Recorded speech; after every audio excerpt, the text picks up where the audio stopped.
I want to give a hat tip to Wilson Alexander over at The Advocate, and did a great job reporting on Lane Kiffin's contract with LSU. He saw a copy of a term sheet. Keep in mind, this contract is not finalized until it is agreed upon and approved by the Board of Supervisors. I checked the Board of Supervisors website earlier today. It appears their next meeting is in 10 days here in Baton Rouge. So we'll get a full copy of that contract to analyze in the coming weeks, 2 weeks probably. Right now, you just have the term sheet, and I will comment on what we know. I want to leave the caveat open here. I want to leave the door open. If there is language in this contract that I'm not aware of right now that changes the way I feel about the contract, I'll say, hey, I didn't have all the information. Now I have some more. I've changed my mind. Here's what I think. But I'm going to react to what I see now with the contract. Keep in mind, my thing on the contract has always been this. Football coach, basketball coach, baseball coach, whatever. My thing on the contract is your expectation at LSU does not change based on the amount of dollars you are receiving. If you are the head baseball coach at LSU and you make $900,000 a year or $5 million a year, your expectation is to be a top 8 seed a lot, host regionals and super regionals a lot, get to Omaha a lot, and compete for national championships. I don't care if you make $900K or $5 million. You're the head football coach at LSU. I don't care if you got a $5 million contract or a $13 million contract. You need to be competing to get in the playoff and make noise and compete for championships, period. At basketball, I don't care if you make $1 million or $3.5 million. You need to put yourself in a position to make the NCAA tournament, and if you can get to some second weekends, that's good stuff. You see how those are different, but I don't care. The goal at LSU right now, it's not based on how much you pay. I'm not looking for ROI here. It's not my money. There's an expectation that's been established in this town for those sports. That's what you need to do. So with that said, you look at what happened here in this town last month and what the governor had to say, and I was very curious what the next coach was going to get a contract that said, because the governor was very adamant that he essentially ousted the athletic director because of a contract that, as he termed it, left the state on the hook for $54 million. And he said, we're tired of rewarding failure. We need to have contracts that read differently, that are incentive-based, and we're not going to fall into this pattern that Scott Woodward has put teams into. That's what the governor said. And keep in mind, I don't have a problem with not handing out monster buyouts for people not to coach. Like, I think it's bad if a university has to pay a bunch of money for someone not to work. Ed Orgeron, $17 million. Brian Kelly, $800K a month for 6 years. Like, that's not great. Not good money management. But the fact of the matter is that I've always said, you're in a marketplace, and you're competing with Florida for Lane Kiffin. Like, that's obvious. He sent his family to both places. So this idea that, hey, I don't really like the way that we structured this contract. Hey, Lane, can you come coach us? We'll pay you $500,000 for every win.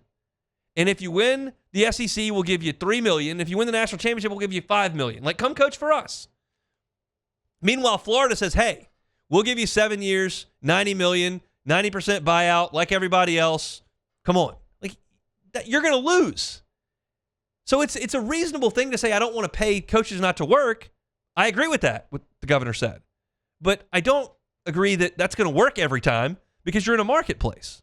So I was curious what would happen because the governor very publicly lambasted the athletic director and got him fired based on contractual language. So what's the next coach going to get? Well, we found out today. 7 years, $91 million, $13 million annually. That puts him right below Kirby Smart as the top 2 highest paid coaches in college football. Lane Kiffin, if fired for cause, gets 80% of that buyout, 80% of the rest of the contract of a 7-year deal. And there is no mitigation language in this deal. So the state, as Governor Landry puts it, I don't see it that way, but that is what he puts it, and we'll see what the contract says, still on the hook for a lot of money.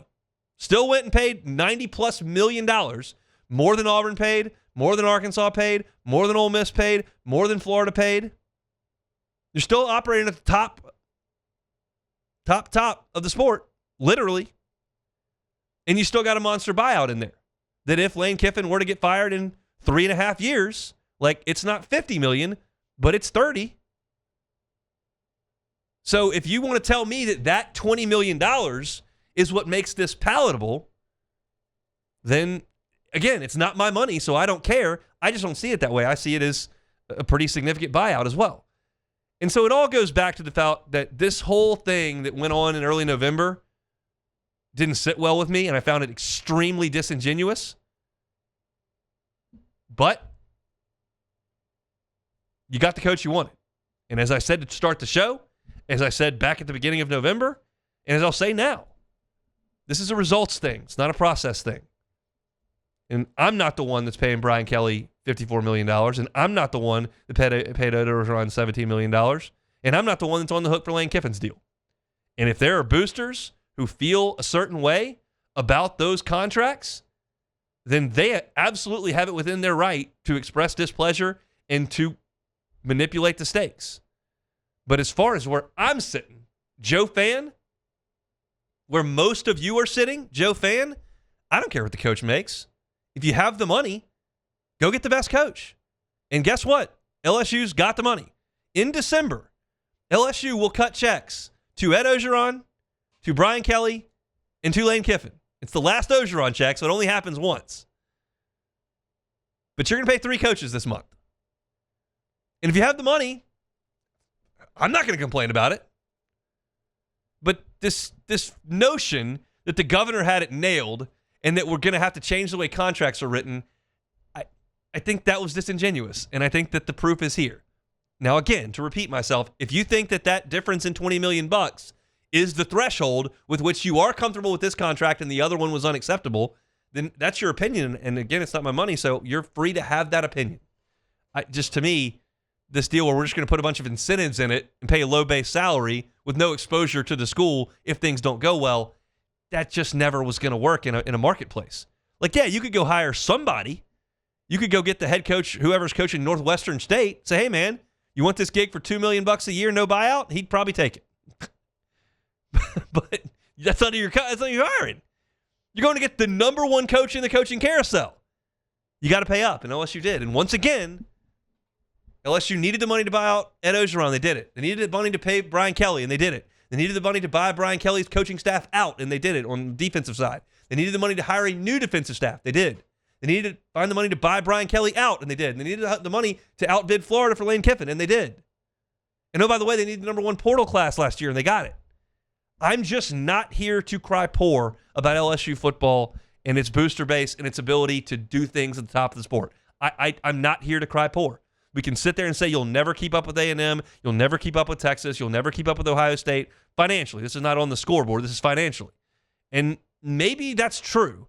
There's no evidence of it.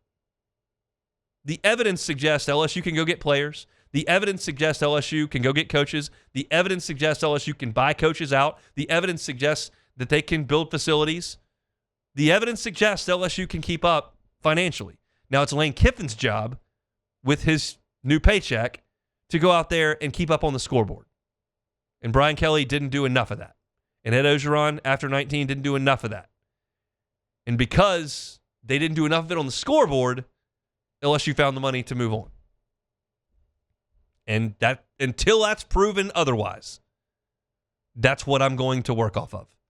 That the money's there, it's just about going to win.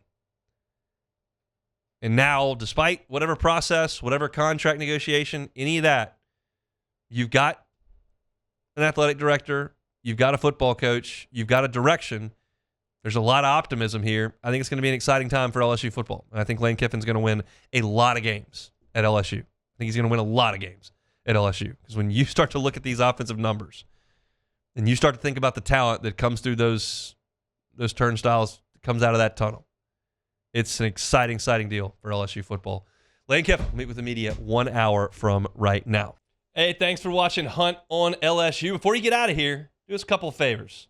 Hit that like button, leave your comments below, and subscribe to the channel for all your Fighting Tiger football talk. See you next time.